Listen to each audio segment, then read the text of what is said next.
बिस्मिल्लाहिर्रहमानिर्रहीम एंड अस्सलाम वालेकुम एवरीवन। कैसे हैं आप सब? खुश हैं? अल्लाह पाक आपको खुश रखे, आबाद रखे, ऐसे हंसता मुस्कुराता रखे। My name is Rifa Jahan, welcome back to my YouTube channel learning with Rifa Jahan. जैसा कि आप अपनी स्क्रीन पे देख सकते हैं कि जो आज हमने टॉपिक डिस्कस करना है वो है some common diseases related to nutrition.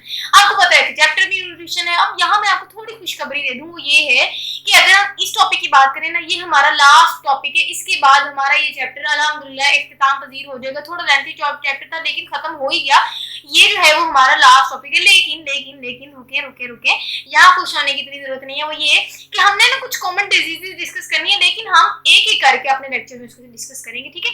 सो खुश होने की बात यही है कि ये लास्ट टॉपिक है, उसके बाद ये हमारा चैप्टर खत्म हो जाएगा। मूव ऑन करते हैं फर्दर। वहां मैं आपके सबसे पहले स्केच शेयर कर दूंगी ताकि आपको आइडिया हो कि हम इन डिजीजेस को कैसे डिस्कस करेंगे और कौन कौन से डिजीजेस को डिस्कस करेंगे। तो स्केच आप देख लें, फिर हम जो है वो वन बाय वन इनको डिस्कस करते जाएंगे। ऐसा है कि मैंने आपके साथ कुछ कॉमन डिजीजेस जो कि रिलेटेड टू न्यूट्रिशन है, मतलब कि खुराक से जो रिलेटेड हमारी बीमारियां होती है, कॉमन इसलिए कहते हैं क्योंकि ये बहुत फेमिलियर होंगी, आप इर्द गिर्द आपने सुना होगा। तो मैं अल्हम्दुलिल्लाह आज आपको आधा डॉक्टर बना दूंगी क्योंकि कॉमन डिजीजेस हैं, ठीक है। ना सिर्फ हम इन डिजीजेस के सिम्टम्स डिस्कस करेंगे, कॉजेज डिस्कस करेंगे, बल्कि मैं आपके साथ इनके ट्रीटमेंट भी शेयर करूंगी। ऐसा है कि जब आपको ट्रीटमेंट पता लग जाएगा, सिम्टम्स पता लग जाएगा, तो आप तो आधे डॉक्टर बन जाएंगे, ठीक है। तो बड़ा मजा आने वाला है। ऐसा है कि मैं आपके साथ सबसे पहले इनके नाम शेयर करूंगी। वो बीमारियां जो कि न्यूट्रिशन रिलेटेड होती है वो कौन कौन सी होती हैं। सबसे पहले होती है डिस्पेप्सिया, ठीक है। उसके बाद food poisoning, obesity, anorexia nervosa, bulimia nervosa, piles and ulcer, ठीक है। ये वो बीमारियां जो एक एक करके हम अपने लेक्चर में आगे डिस्कस करते जाएंगे। आज हमने बीमारी डिस्कस करनी है, दैट इज डिस्पेप्सिया। अब ये कैसी होती है? पहली बीमारी है, ठीक है। हमारा टॉपिक भी आज इसी पे बेस्ड है क्योंकि कुछ कॉमन डिजीजेस जो कि न्यूट्रिशन रिलेटेड है उसमें से आज हमने पहली बीमारी डिस्कस करनी है जिसको हम डिस्पेप्सिया बोलते हैं। डिस्पेप्सिया डिस्पेप्सिया कितना मुश्किल लग रहा है ना। आसान कर दूं, आसान कर दूं। ओ भाई, बदहजमी हो ना। हाँ, पिक्चर से भी आपको अंदाजा होगा कि देखें स्टमक जल रहा है, पेट दर्द है, कुछ इस तरह की कंडीशन। बदहजमी जब आप बहुत ज्यादा खा लेते हैं या बड़ा अजीब स्पाइसी फूड खा लेते हैं, तब जो आपको बदहजमी आती है उस कंडीशन को हम डिस्पेप्सिया बोलते हैं। मतलब कि इनकम्प्लीट या इम्प्रॉपर डाइजेशन या इम्परफेक्ट जो आप कह सकते हैं डाइजेशन, मतलब प्रॉपर डाइजेशन ना होना, ठीक है, उस कंडीशन को हम डिस्पेप्सिया बोलते हैं। बदहजमी भी कहते हैं। जब खुराक हमारी ठीक से डाइजेस्ट नहीं होती तब हमें बदहजमी वाली कंडीशन होती है जिसको हम डिस्पेप्सिया बोलते हैं। अब हम आगे आगे देखेंगे कि क्या सिम्टम्स है, क्या कॉजेज है, ट्रीटमेंट क्या है इसका।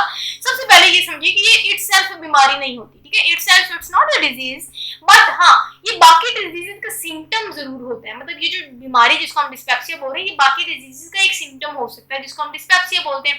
अब आती है बात सिम्टम्स की तरफ की। अब हम देखते हैं अलामात कैसे होती हैं। अगर किसी को ये कंडीशन है या कोई इस कंडीशन से जूझ रहा होता है, उसको क्या क्या सिम्टम्स देखने को मिलते हैं। सबसे पहले तो आपको यहाँ पिक्चर से अंदाजा होगा, कभी पेट पकड़ा हुआ है, इसका मतलब एब्डोमिनल डिस्कम्फर्ट फील होता है। हमें पेट में दर्द महसूस होती है, पेट में गुड़गुड़ महसूस होती है, ऐसा लगता है कि पेट में ना मौत के कुएं की तरह बाइक चला रहा है, गुड़गुड़ होती है, दर्द महसूस होती है। खैर, आगे है जी फ्लैचुलेंस। फ्लैचुलेंस ऐसी कंडीशन है जिसमें पेट सख्त हो जाता है, मतलब कि गैस हो जाना पेट में। उस कंडीशन में कौन फ्लैचुलेंस बोलते हैं? Heart burn. भाई दिल नहीं जल रहा, किसी महबूब ने धोखा नहीं दिया। हार्ट बर्न कहते हैं सीने की जलन में, या आप देखें ना तेजाबियत फील हो रही है, दिखा रहे हैं उनको कि तेजाबियत है, आग लगी हुई। इसका मतलब कि जी बर्न है। मतलब कौन सा बर्न है? हार्ट बर्न है, मतलब कि सीने की जलन होती है। सो नोजिया कहते हैं मतली आना। नेक्स्ट है जी वॉमिटिंग, उल्टी आती है, ठीक है। इस तरह की कंडीशन जो है वो हमें देखने को मिलती है। मतलब ये सारे के सारे जो है वो सिम्टम्स होते हैं डिस्पेप्सिया वाली बीमारी के। नेक्स्ट है जी इटियोलॉजी, जिसको कॉजेज ऑफ डिस्पेप्सिया भी बोला है। मतलब कि अब हमने वो जो डिस्पेप्सिया वाली कंडीशन है उसके कॉजेज डिस्कस करने हैं। वजूहात क्या है? बदहजमी हमने बोला ना, बदहजमी की सबसे पहली वजह तो यही होती है कि स्टमक में एसिडिटी हो जाती है। कहते हैं ना तजाबियत है, मुझे तजाबियत सी फील हो रही है। इसका मतलब कि तजाबियत हो जाना, मतलब कि स्टमक में जो एसिड प्रोड्यूस होता है जो कि हाइड्रोक्लोरिक एसिड है, वो उसकी प्रोडक्शन ज्यादा हो जाना तजाबियत हो जाती है, ठीक है। या फिर हम कह सकते हैं स्टमक का ठीक से फंक्शन ना परफॉर्म करना, ठीक है। या इंटेस्टाइन में इनसफिशिएंट क्वालिटी या क्वांटिटी बाइल सिक्रीशन की, मतलब कि बाइल सिक्रीशन की क्वांटिटी खराब हो जाना या उसकी क्वालिटी खराब हो जाना या अमाउंट में आगे पीछे होना, ये भी हम कह सकते हैं कॉजेज होते हैं डिस्पेप्सिया के। अब नेक्स्ट पॉइंट है प्रिवेंशन फ्रॉम डिस्पेप्सिया। अब प्रिवेंशन है, प्रिवेंशन का मतलब है एहतियाती तदाबीर, कैसे हम बच सकते हैं। प्रिवेंशन के फौरन बाद हम ट्रीटमेंट डिस्कस करेंगे। अच्छा, प्रिवेंशन और ट्रीटमेंट में फर्क होता है। ट्रीटमेंट ना हम बेसिकली दवाइयों की शक्ल से कर रहे हैं। अगर किसी बीमारी का दवाइयों की शक्ल से ट्रीट करना उसको ट्रीटमेंट कहलाते हैं। अगर हम वैसे एहतियात करें, मतलब कुछ चीजें ऐसी करें, कुछ ऐसे एहतियाती तदाबीर करें, तब हम उसको प्रिवेंशन बोलते हैं, ठीक है। सो अब हम प्रिवेंशन सबसे पहले डिस्कस करते हैं। प्रिवेंशन ये है कि भाई आप खुराक ही ना ऐसी खाएं जो आपको तजाबियत की वजह बने। मतलब कि आप ऐसी स्पाइसी फूड ही ना खाएं जो कि डिस्पेप्सिया वाली कंडीशन कॉज करे। फिर उसके बाद प्रिवेंशन है कि स्मोकिंग से अवॉइड करें, आप वेट रिडक्शन से आप अवॉइड करें, स्मॉल मील्स ना लें। ये नहीं आप थोड़ा थोड़ा खा रहे हैं, बार बार खा रहे हैं, लेकिन थोड़ा थोड़ा खा रहे हैं, तब भी जो है वो स्टमक में डिस्टर्बेंस देखने को मिलती है। अल्कोहल आप ना ज्यादा यूज करें, अवॉइड करें अल्कोहल से। चाय आप कम कर दें, फैटी फूड ना खाएं, फिर आप खाना खा के हैवी लिफ्टिंग ना करें, फिर उसकी वजह से भी आपको ये जो है वो डिस्टर्बेंस फेस करने को मिलता है। उसके बाद आप लेट नाइट खाना खा रहे होते ताकि हम सोने से पहले वो जो रिफ्लेक्स है उससे बच सकें, ठीक है। तो कहते हैं कि अगर हम इन सारी चीजों से अवॉइड करेंगे तो हम जो है वो डिस्पेप्सिया से बच जाएंगे। तो ये कुछ प्रिवेंशन है जिससे हम डिस्पेप्सिया से बच सकते हैं। उसके बाद नेक्स्ट है जो ट्रीटमेंट, क्या ऐसी चीजें करें जिससे हम डिस्पेप्सिया से बच सकते हैं। अब नेक्स्ट है कि कुछ ऐसी एंटीबायोटिक्स होती हैं जिससे हम इस डिजीज से जो है वो बच सकते हैं, ठीक है। डिस्पेप्सिया वाली कंडीशन से बचने के लिए कुछ एंटीबायोटिक्स होती हैं। फिर कुछ ऐसी ड्रग्स होती हैं जिससे क्या होता है कि HCl की प्रोडक्शन को कम कर देते हैं, ठीक है।